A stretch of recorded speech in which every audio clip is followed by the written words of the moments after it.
Çox sual cavab vermişsiniz deyə elə bil bir dəfə sual verdikcə İndi baxaq nəyə? Birinci qrupun elektron formulu necə yazılır? Ümumi şəkildə. n(s)(1), İkinci qrup necə yazılır? n(s)(2), Üçüncü qrup denən elə. n(s)(2), np(1), dördüncü qrup n(s)(2), np(2), beşinci qrup n(s)(2), np(3), altıncı qrup n(s)(2), np(4), yedinci qrup n(s)(2), np(5), sekizinci qrupda n(s)(2), np(6). 8-ci qrup n(s)(2), np(6). İndi burada denən görüm. Birinci qrupun xarici elektron təbəqəsində neçə təki var? Bir dənə. Bir dənə təki var. Birinci qrupun bir təki var. İkinci qrupda neçə tək var normal halda? Tək yoxdur. Tək yoxdur, 0 yazaq. Üçüncü qrupda neçə tək var? 1. 1, hamısında denin. 4-də neçə tək var? 4-də 2, 5-də 3, 6-da 4. Niyə 4? Niyə 4? Gəl baxaq görək. 4-dür. Yox, 4 yox, 2, 2. P3 dənə, 2 dənə. Bəli. 2 dənə təki var. 2 dənə təki var. Sonra 7-də neçə tək var? 7-nin bir dənə təki var. 8-də təki yoxdur. 8-də də yoxdur. Deməli, 0 olanlar, təki olmayanlar. İkinci qrupdur. Bir də 8-ci qrupda tək yoxdur. 1-də, 3-də, 1-də, 3-də, sonra bir də 7-də bir tək var. 2 dənə tək hansındadır? 4-cü qrupda. Bir də 5-də. Yox, bir dəqiqə, bu 6-dır. 6-cı qrupda. 6-cı qrupda ən çox təki olan normal halda 5-ci qrupdur. Ən çox təki olan. Normal halda ən çox təki olan nədir? 5-ci qrupdur. Belə yazmışam. 3s(2), 3p(5). Neçənci dövr, neçənci qrup? 3-cü dövr, 7-ci qrup. Bəli, 3-cü dövr, 7-ci qrup. İndi də görüm, hansı qrupda? Əsaslı, əlavədir? Əsas. Əsasdır. Yəni, onda belə 7 A qrupu nədir deyə bilərik. Belə yazıram. 3D(2), 4S(2). Neçənci dövr, neçənci qrup? 4-cü dövr, 4-cü qrup. Dövr, 4-cü qrup. İndi deyirsən, A qrupu yoxsa B? B qrupu. Yaxşı, indi belə yazaq. Bu elementin, hansı elementdir? Xarici elektron təbəqəsində neçə elektron var? 2 dənə. 2 dənə. Bəs valenti elektronu neçədir? 4 dənə. Bəli, valenti elektron deyəndə bu ikisini götürürsən. Əlavə yarım qrupda. Amma xaric deyəndə xaricə bax da, bunu götürürsən. Yaxşı, belə yazsaq, 3s(2), 3p(5). Bunun valenti elektronu neçədir? 7'dir, amma 7-ci qrupda 1 valentlidir. 7'dir. Niyə? Bu 1, 3, 5, 7 xlordur da, ola bilər. 1, 3, 5, 7. Xaricində 7 elektron var, maksimumda 7 valent göstərir. Yaxşı, belə yazım. 2s(2), 2p(5). Bunun valent elektronu neçədir? 7. Valent elektronu 7'dir, bəli. Bəs valenti neçədir? Valenti ikinci dövrdürsə, yox, 1. Valenti 1'dir. Bu flordur. Flor yalnız bir valent göstərir axı. Bax, elə bir ki, ona imkan verilir ki, 7 valentli ola bilərsən, o da valentinin birindən istifadə edə bilir. 7-sindən də istifadə edə bilmir. Nə olsun ki, valent elektronu 7'dir? Bax, məsələn, azotu yazıram elə. 1s(2), 2s(2), 2p(3). Elə yazdım bunu. Valent elektronları ilə mənim qrupun nömrəsi üst-üstə düşməyən 3 dənə element var idi. Hansılardır?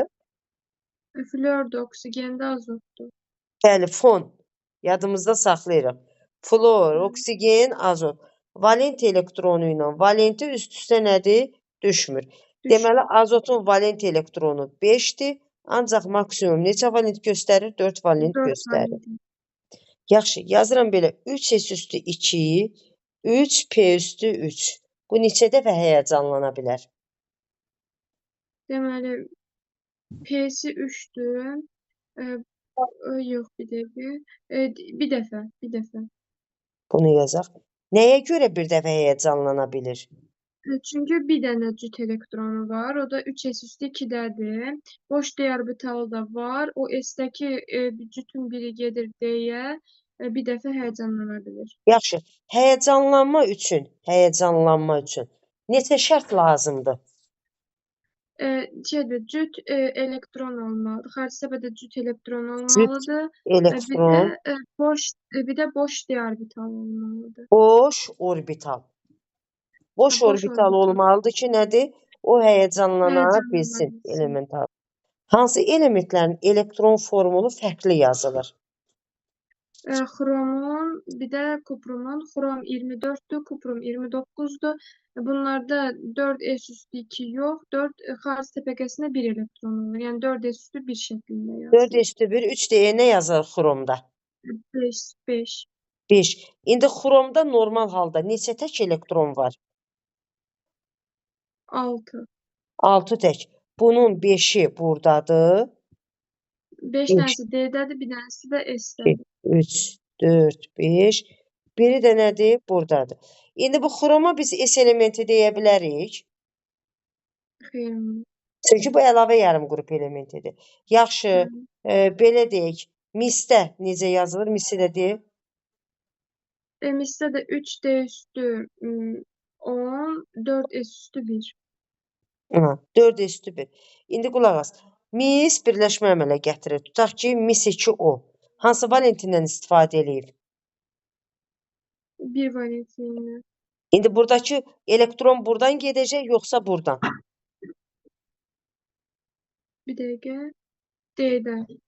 Dedə niyə? Birinci çöldəkindən. Çöldəkilər xaric. Xaricindəki elektron. Hədə belə, birinci xaricdən.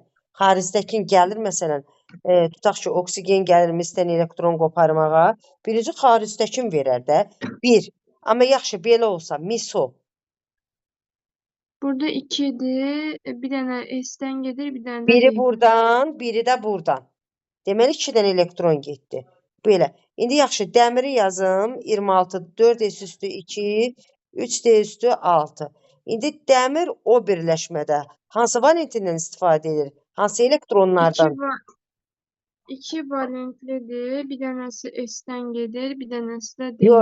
Yox, elə yox. İkisi də buradan gedir. İkisi də S-dən. Birinci xaricdəkiləri xərcləsin, qutarsın ki, daxili təbəqəyə. İndi buna bax. Dəmir 2O3.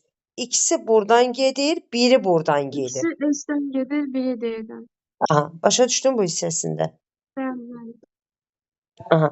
Belə verilib dövr sistem bizə, məsələn.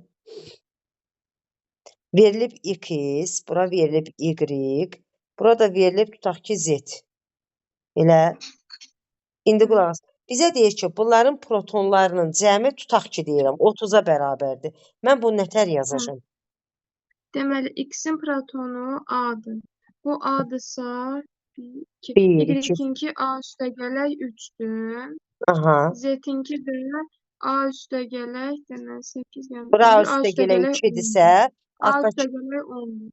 A üstə gələk 10. Deməli, element atomlarının sıra nömrəsi alt-alta olanda 8 qədər fərqlənir.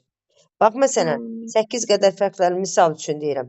5-ci qrupda nə yerləşir? Azot. Azotun altında hansı element var? Fosfor. Bu 7-dir, bu 15. Eləmi sıra nömrəsi?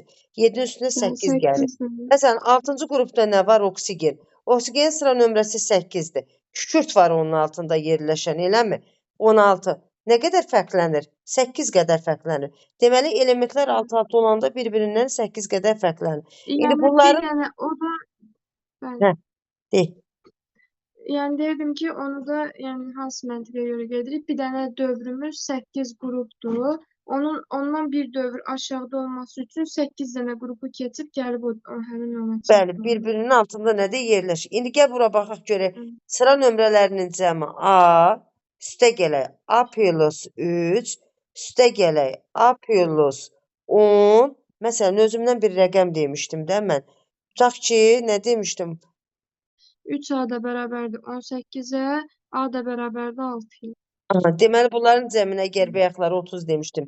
Elə belə özümlə demişdim. 31 yazsaq 3-ə bərabərdir 18-ə dedin. A da bərabərdir nəyə? 6-ya. Əgər indi məndən Y-in sıra nömrəsini soruşsa, A-nın yerinə nə yazacağam? 6 üstə gələ 3 bu olacaq 6 üstə 9. 3, 9. Əgər Z-i soruşsa, A-nın 16. üstünə 16 olacaqdı bu. Bu 9 olacaq. Bu da neçə? Bu da 6 olacaq. Yəni karbon olur. Və çətinlik çəkdim yeri. Biraz Yaxşı. həyəcanlanmalarda çətinlik çəkirdim əvvəllər. O da məncə Aha. İndi belə yazaq. Qrup üzrə. Yuxarıdan aşağı gəldikcə artanı de, azalanı de. yuxarıdan aşağı gəldikcə deməli azalır, elektromənfilik azalır, polyarlıq azalır, Elektromənfilik, elektromənfilik azalır, polyarlıq, polyarlıq azalır, qeyri-metallıq azalır. Sonra qeyri-metallıq, başqa nə var idi? iyonlaşma Başqa enerjisi, İyonlaşma enerjisi azalır. Sonra başqa nə var idi? Hə, Hə. indi artanları deyim. Atom kütləsi artır, radius artır. radius, Sonra radius artır, metallıq artır, ərimə və qaynama temperaturu artır. Sonra ərimə və turşuluq qaynama artır. hamısına demək olar bunu. Ərimə artmır axı. Məsələn, qələvi metallarda ən deyək ki, yüksək temperaturda əriyən lityumdur. Aşağı gəldikcə ərimə azalır. Sıxlıq deyə bilərik. Hə, sıxlıq artır. Sonra sıra nömrəsi, proton Sıra sayı, nömrəsi artır. proton sayı. Artır. Aha. Artır. Sonra reduksiya edicilik deyə bilərik. Reduksiya ediciliyi artır, amma Reduksiya, oksidləşdiricilik azalır. bəli, oksidləşdiricilik azalır. Aha. Soldan sağa getdikcə dövr üzrə. Soldan sağa deməli atom Aha. radiusu azalır. Soldan yazaq sağa. Aha. Atom radiusu Azalır.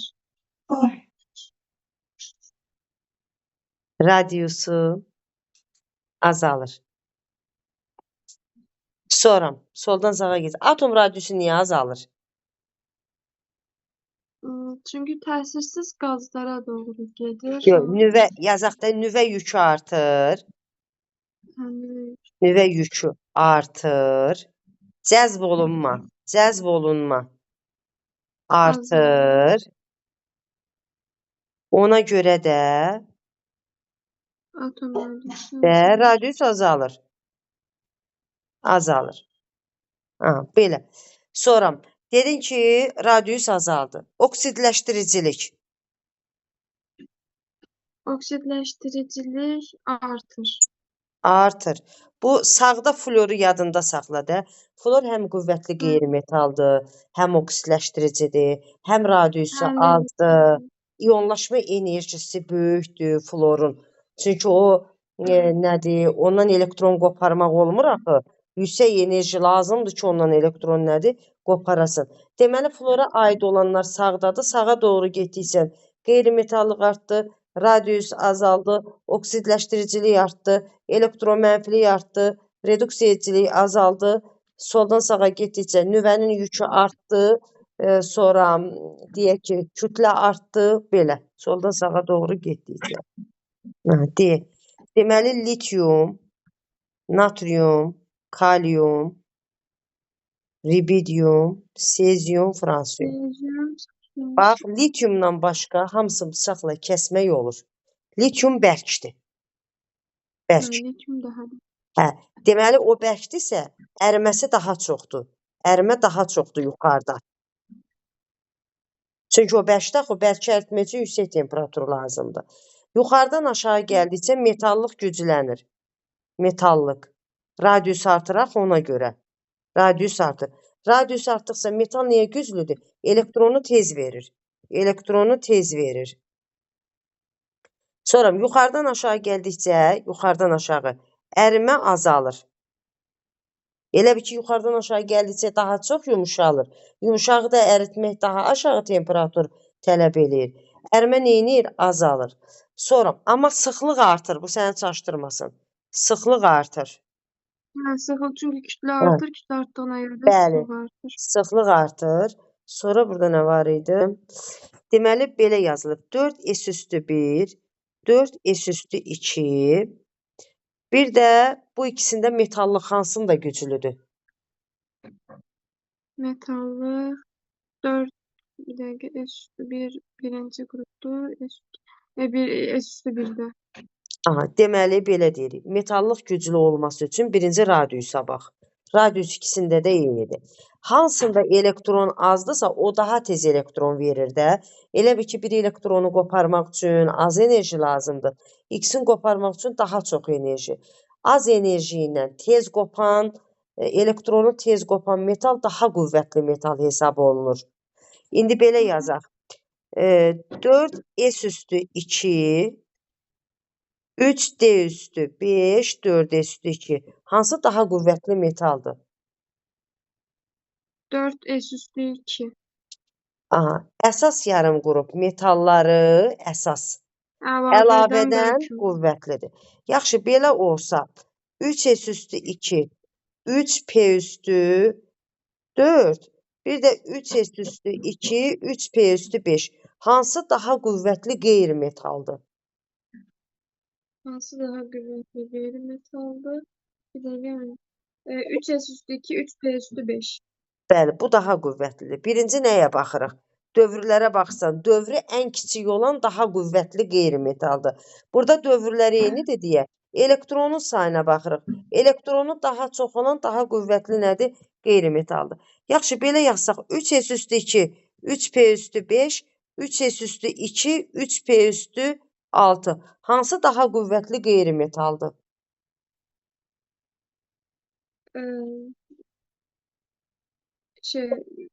3S üstü 2, 3P üstü 6.